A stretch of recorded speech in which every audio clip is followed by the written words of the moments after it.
심리 측정 및 평가 5월 1일 2차 실수업 시간입니다.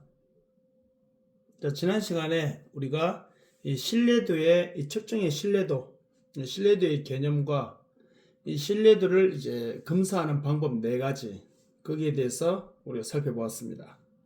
자, 그럼 이번에는 이제 타당도인데, 사실 타당도는 이 개념만 이해하시면 되고, 이 타당도의 개념을 이해하신 다음, 이 타당도 하는 방법은 사실은 지금 시대에는 거의 이제 컴퓨터에서 다 되어서 나오고, 무엇보다도 이 타당도는 정확성이라 그랬잖아요. 맞고 틀리고의 문제인데, 지금은 이것이 이미 먼저 그것을 우리가 흔히 우리 수업 3월 달에 초반에 했던 것처럼 연역법으로 사용하기 때문에 이미 이론을 쉽게 말하면 결론을 갖고 출발합니다.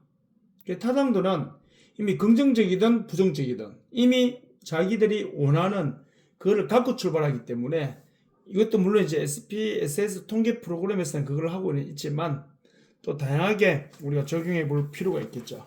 그래서 이 측정의 타당도에서는 타당도의 이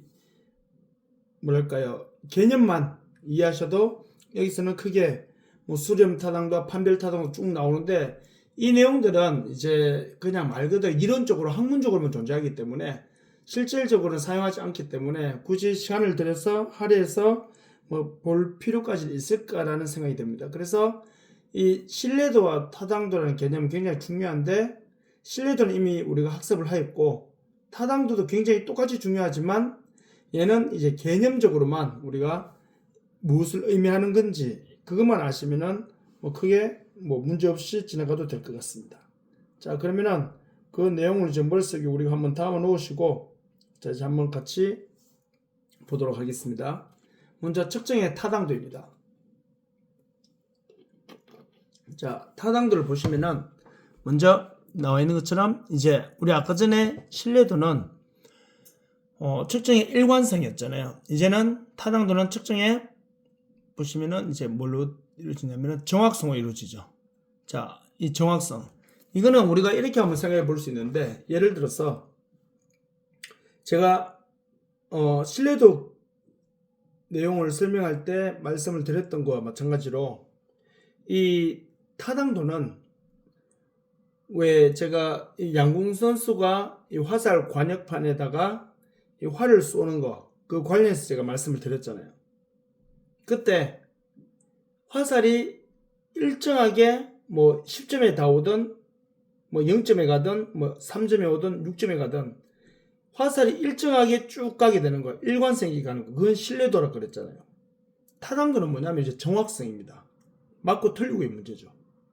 그래서 이 타당도라는 거는, 자, 양궁 선수가 화살 관역판에다가 이 활을 쏘았습니다.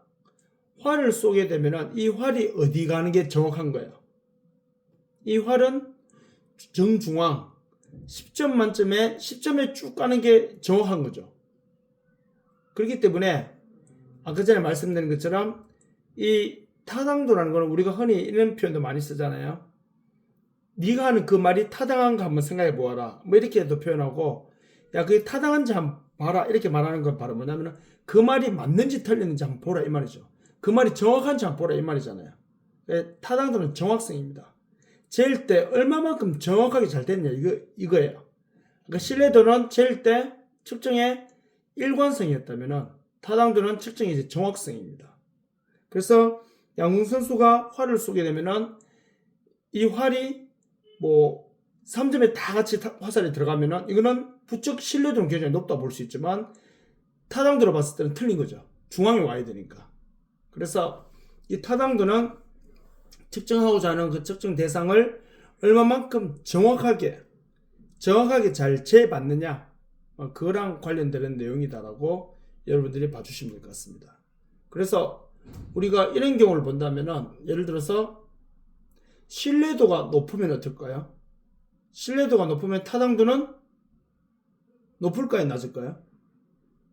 높을 수도 있고 낮을 수도 있다는 거죠. 왜냐하면, 자, 화살 선수가 화살을 AB 선수가 관역판에 쏘았어요.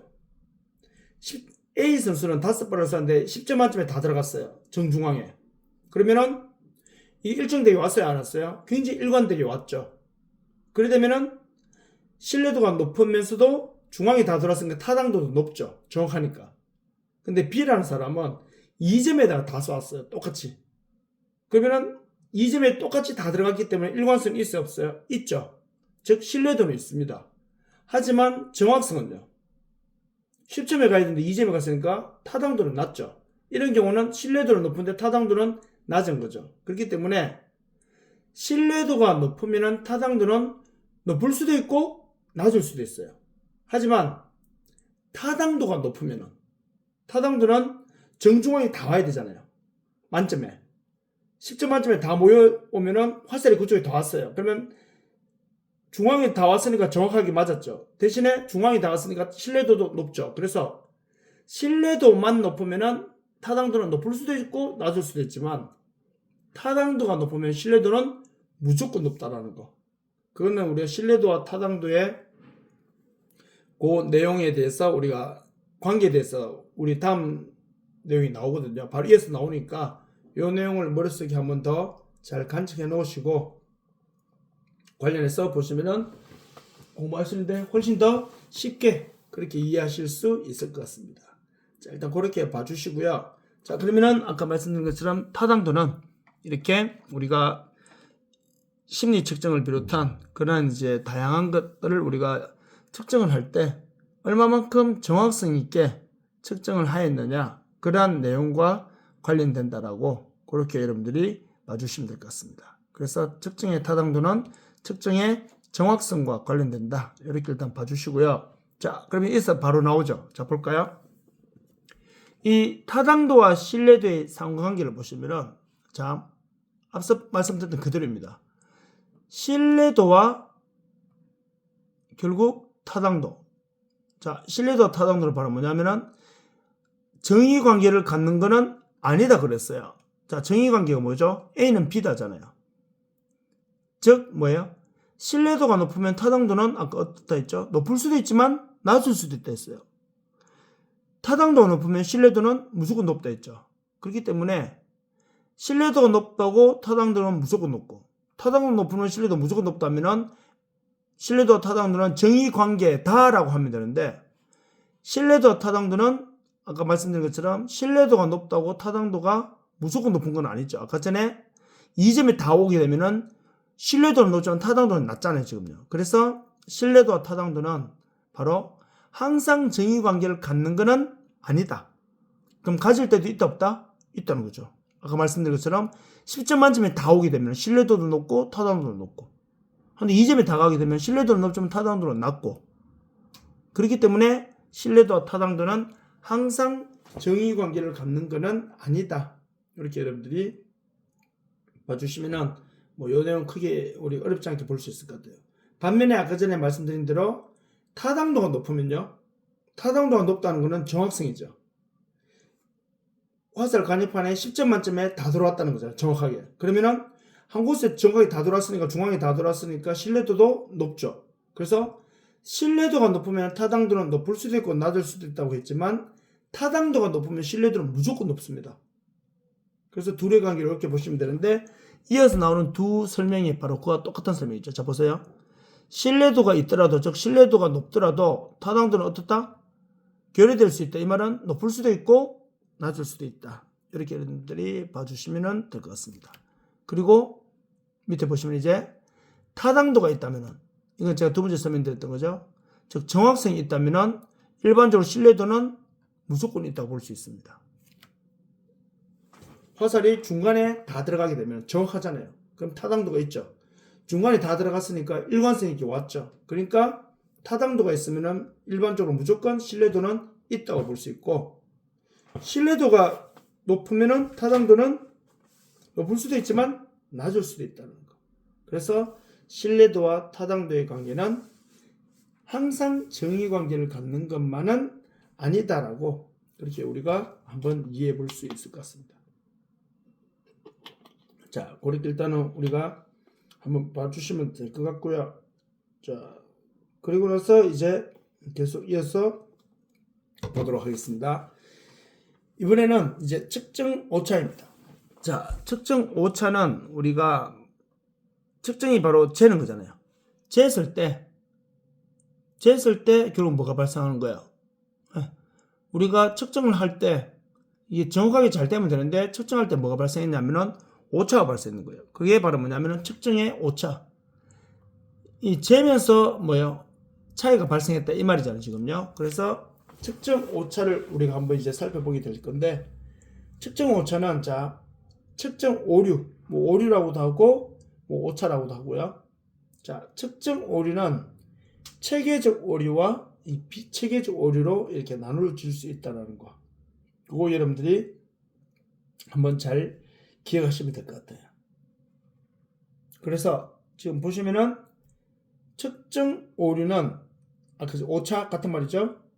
체계적 오류, 비체계적 오류로 나누면 되는데 체계적 오류와 비체계적 오류에 대해서만 우리가 이제 한 번 더 구분하시고, 어찌 보면은 이런 것들을 우리가 좀 예방하고 이러한 부분을 오차를 줄일 수 있다면은 더 정확한 이 측정, 즉 재보는 게 이루어질 수 있겠죠. 뭐 그렇기 때문에 우리가 그게 이 내용을 잘 인지하시고 보시면은 어려움 없이 그렇게 보실 수 있을 것 같습니다. 자, 측정 오차 먼저 밑에 보시면은 체계적 오류부터 한번 살펴보도록 하겠습니다. 자, 이 체계적 오류, 자, 이 특징이 나오는데 체계적 오류와 비체계적 오류에서 체계적 오류부터 먼저 살펴보면 이렇습니다. 자, 보세요. 다른 내용이 측정되는 경우, 자, 체계적 오류가 뭐를 두고 체계적 오류라 그러냐면은, 자, 먼저 보시면은 다른 내용이 측정된다 이 말이 바로 뭐냐면은, 자, 여러분들이 예를 들어서 자존감 검사를 하게 됐어요. 자존감 검사를 하면은 내가 나를 사랑하는 마음, 내가 내 내면의 건강함을 지금 이제 측정하게 되는 거잖아요. 그런데 내 자존감 측정을 지금 실시를 했는데 하다 보니까 내 경제력이 측정이 되고, 내가 그리고 사회에서 어느 정도 돈을 버는지 경제력과, 그리고 사회 인적 자원과, 그리고 내 학력과 뭐 이런 것들이 측정되면 어떻게 될까요? 자존감 검사를 하면서 자존감 심리 측정을 하고 있는데 엉뚱한 것들이 측정이 되면 어떻게 될까요? 이거는 잘못 쟀는 거죠, 지금요. 이런 오차, 이게 바로 뭐 이런 내용이 또 체계적 오류가 될 수 있고, 그리고 자료의 수집 방법이나 수집 과정을 통해서 개입되는 어떤 유화된 오류, 뭐 원래 측정하려 했던 그 방법으로 그 대상의 그 내용이 측정돼야 되는데 그게 아니고 다른 쪽으로 좀 부정적인 의미라고도 보여줄 수 있는 그런 내용으로 이제 측정되는 경우가 또 가장 대표적으로 이런 케이스에 해당된다라고 보시면 됩니다. 그리고 이제 밑에 우리가 이제 잘 아는 이 보세요.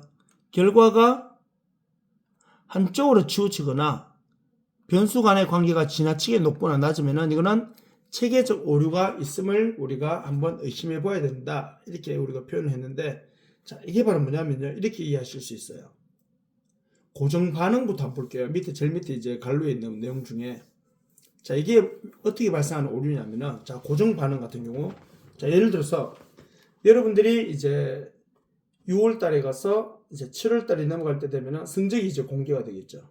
자, 그러면은 뭐 제가 수업 시간에도 이와 관련된 유사한 사례를 들었던 걸로 기억나는데, 자, 예를 들어서 여러분들이 강의 평가를 했어요. 강의 평가를 했는데 중요한 거는 사실 강의 평가를 해야지만 뭐를 볼 수가 있죠? 그렇죠? 내 성적을 볼 수가 있잖아요. 그렇기 때문에 강의 평가를 해야지만 내 성적을 볼 수 있기 때문에 성적이 중요하지 강의 평가가 지금 중요한 게 아니잖아요. 그 말은 무슨 말일까요? 그 말은 바로 성적을 보기 전에 강의 평가를 해야 된다는 것은 어찌 보면 하나의 절차이기 때문에 사실 강의 평가에 대해서는 관심이 없단 말이에요. 그러면 어떻게 할까요? 보통요. 매우 아니다라고 막 체크하려니까 조금 미안한 감이 있고 또 좀 불쌍해 보이고, 매우 그렇다라고 하려니까 저 사람이 그 정도까지 해준 것 같지는 않은데, 그렇게 열정적으로 수업한 것 같지는 않은데, 이렇게 되니까 어떻게 돼요? 제일 만만한 중간에 보통에다 쭉 밀어버리겠죠, 사람들이. 그런 경우 많잖아요, 그렇죠? 이게 바로 이게 고정 반응입니다. 이렇게 되면은 측정의 오차가 즉 똑바로 못 쟀는 거예요, 지금요. 그 말은 바로 뭐냐면은 이렇게 쟀는 거에 대해서는 오차가 너무 크게 발생했기 때문에 이 설문지는 어떻게 사용할 수가 없다라고 판단해 버립니다. 그래서 우리가 이거를 또 예방하기 위해서는 이 서열 수준에서 5점 리커터 척도를 4점으로 보통이다를 빼고 4점이다라고 그렇게 이제 4점 리커터 척도로 그렇게 하는 경우도 있다라고 말씀드렸습니다. 자, 고정 반응은 그러한 상황이고요. 다음 사회적 적절성 두 번째. 자, 사회적 적절성은 바로 뭐냐면은 예를 들어서 이런 거예요. 만약에 우리는 식당에 가서 소리를 지르면 돼야 안 돼요? 음식을 먹으면서 다른 테이블에 사람들도 다른 손님들도 있으면은 통상 우리는 식당에서는 다른 사람에게 피해를 주지 아니하고 조용히 예의껏 예의를 갖춰서 식사를 하는 게 우리 식사 예절 문화죠. 자, 근데 만약에 예를 들어서 진짜 오랜만에 만난 친구들, 진짜 오랜만에 만난 친구들과 함께 이제 식사를 하게 됐어요. 그러면은 진짜 오랜만에 만난 친구들하고는 그 정도면은 예를 들어서 그 정도 그런 상황일 경우에는 좀 소리도 크게 내도 다른 사람이 이해해 주어야 되지 않을까. 그리고 이런 상황이면은 당연히 반감의 표시로 이렇게 서로 이야기도 해야지. 이렇게 생각은 해서 그렇게 하고 싶지만 사회에서는 정한 기준이 바로 뭐였죠? 그 사이가 원하는 거는 식당에서는 어떤 이유이든 간에 조용히 하는 거, 식사를 조용히 하는 거. 바로 사회적 적절성이겠죠. 그 사이가 용인된 그런 관로 안에서 안 벗어나려고 하는 거. 그것이 바로 뭐예요? 그게 사회적 적절성입니다. 사회 적절성. 그래서 우리가 공중도덕을 지킨다거나 사회 질서를 지킨다거나 또 이렇게 학교 수업을 결성하지 않는다거나 이런 것들이 그 사회에 정한 그 기준에 내가 부합하려고 내 마음은 거기에 해당이 안 된다 하더라도 나는 거기에 뭐 좀 불만이 있다 하더라도 거기에 동의를 하지 못한다 하더라도 그 사회에서 정한 그 기준에 내가 들어가고자 하는 거. 그것이 바로 뭐다? 그것이 사회의 적절성이라고 이해하시면 될 것 같습니다. 그리고 이제 문화적 차이가 있는데, 자, 문화적 차이는 다른 거 없이요. 자, 예를 들어서 우리나라가 이제 한 달 정도 조금 더 있으면은 그 한 달 있으면 이제 6월 3일 지방선거를 이제 하죠. 우리나라가요. 자, 6월 3일 지방선거를 하게 되면은 아마 이 수업을 듣는 여러분들도 이제 잘 아시겠지만 사람들이 이제 뽑히겠죠. 그런데 지방선거 투표도 마찬가지이지만 특히 국회의원 선거나 아니면 대통령 선거를 할 때 보면은 우리나라가 표가 어떻게 갈리던가요? 진보 보수로 갈라질 때 어찌 보면은 지금 현재 우리나라에서 전라도하고 경상도하고 한번 보세요. 투표할 때 되면 어떻게 됩니까? 꼭 원수들인 것처럼 평상시에는 잘 지내면서 꼭 선거철만 되면은 서로 원수가 된 마냥 어떻게 합니까? 원수된 것 마냥 그죠? 원수된 것 마냥 경상도는 완전 보수, 전라도는 완전 진보 이렇게 해서 완전 싹 갈려버리잖아요. 이거는 왜일까요? 다른 지역은 잘 그러지도 않은데 이게 바로 정치적 문화 때문입니다. 경상도 사람이 전라도 사람을 이유 없이 싫지는 않거든요. 전라도 사람들도 경상도 사람을 이유 없이 싫어하는 건 없을 거야 아마. 그런데 정치적인 문화 때문에 선거만 하면은 색깔이 확 갈려버린단 말이야. 이렇게 되면 뭐가 될까요? 적절하게 똑바로 측정이 안 됐단 말이죠. 오차가 발생하는 겁니다. 그래서 우리 가장 대표적인 사례로 경상도나 전라도는 그 사람이 어떤 사람인지 댐댐이나 이 사람이 당선이 되면 쉽게 말하면 선거 공약을 어떻게 했는지 그걸 보고 유리한 사람을 찍어줘야 되는데 경상도와 전라도는 어떻습니까? 그런 거 안정이 없이 무조건 뭡니까? 무조건 진보 보수 찍어버리잖아요. 이런 정치적 문화 차이 때문에 진짜 이 지역에 거주하는 주민들이 어떤 정치인들을 원하는지 어떤 성향과 어떠한 이제 쉽게 말하면 마인드와 어떤 복지 혜택을 정치 공약으로 내세운 사람에게 관심을 가지는지 이런 그런 조사가 될까 안 될까요? 그런 걸 할 수 없다라는 이 오류에 빠져버리는 거죠. 그래서 이 체계적 오류는 그런 맥락으로 이해하시면 어렵지 않게 그렇게 이해하실 수 있을 것 같습니다. 그래서 마지막 페이지를 보시면은 뒤에 있죠. 자, 보시면은 이 고정 반응과 사회적 적절성과 이 문화적 차이, 이 내용들을 여러분들이 이제 잘 보시면서 앞서 설명드렸던 그런 내용들과 함께 같이 사례화로 하면은 뭐 어렵지 않게 그렇게 보실 수 있을 것 같습니다. 자, 이렇게 보시면 되겠고요. 그 다음에 이제 뭐냐면 마지막 비체계적 오류입니다. 자, 체계적 오류는 지금까지 설명드렸던 그러한 내용을 기반으로 해서 발생하는 것들이 이제 체계적 오류였고, 자, 이제 이번에는 비체계적 오류입니다. 비체계적 오류는, 자, 여기서 우리가 좀 잘 보셔야 될 게 바로 뭐냐면, 자, 보세요. 이 비체계적 오류는 체계적 오류와 같이 일정한 패턴 없이 어떻게 해요? 일관적이지 않고 무작위적 오류가 존재하는 경우가 쉽게 막 발생하는 겁니다. 오류를 통제하기가 더 어렵다 그랬죠. 이 말이 바로 뭐냐면은 그냥 어떤 패턴에 맞춰서 나타나는 것이 아니라 굉장히 이게 돌발 변수로 무작위적 막 나타나니까 여기에 대해서 어떻게 바로 대처할 수 있는 그런 상황이 안 되는 경우가 더 많이 있습니다. 그래서 체계적 오류는 우리가 여러 가지 방법을 고안해서 자꾸 줄여 나갈 수 있지만 이 비체계적 오류는 사실 그렇게 우리가 인위적으로 통제할 수가 없는 그러한 상황인 경우가 많다라고 그렇게 여러분들이 봐주시면 될 것 같습니다. 그래서 비체계적 오류의 가장 대표적인 사례는 첫 번째가 측정 상황입니다. 측정 상황. 자, 이게 바로 뭐냐면은 예를 들어서 A라는 사람이 우리 학교 이 김해문화대학교 세특관 이 학교 시설에 대해서 굉장히